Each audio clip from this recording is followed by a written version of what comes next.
You had grown up in Washington for the most part. Yeah.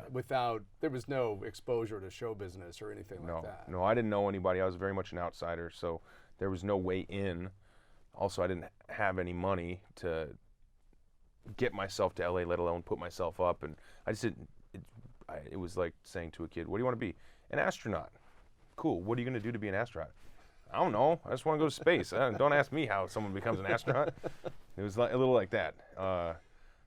And then I met a director who, essentially discovered me and found me working as a waiter in Hawaii. It was Rae-Dawn Chong. Yeah, that's right. It was Rae-Dawn Chong, and it was when I auditioned for her, and she said, "You're good. We're going to use you."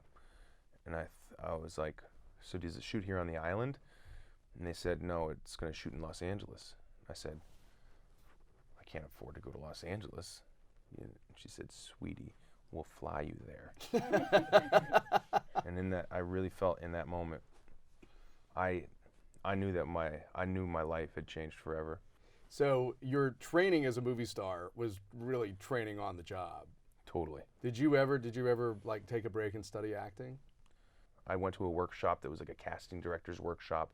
I remember it cost me $260 to take 2 days worth of lessons of how to go and get an audition. Like not only not like literally get an audition. No one was gonna give me an audition because I did this class. It was to how to really get that audition when you got there.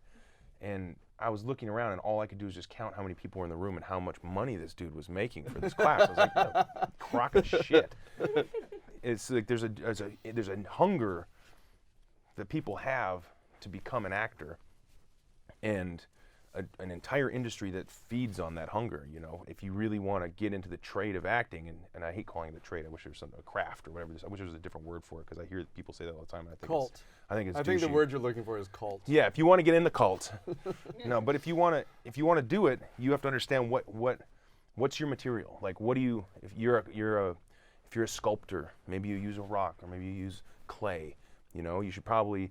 Don't go to a school to teach you how to be a sculptor so you can learn about all the sculptors that come before. Go out where the rocks are. Start looking at rocks. What does it look like to you?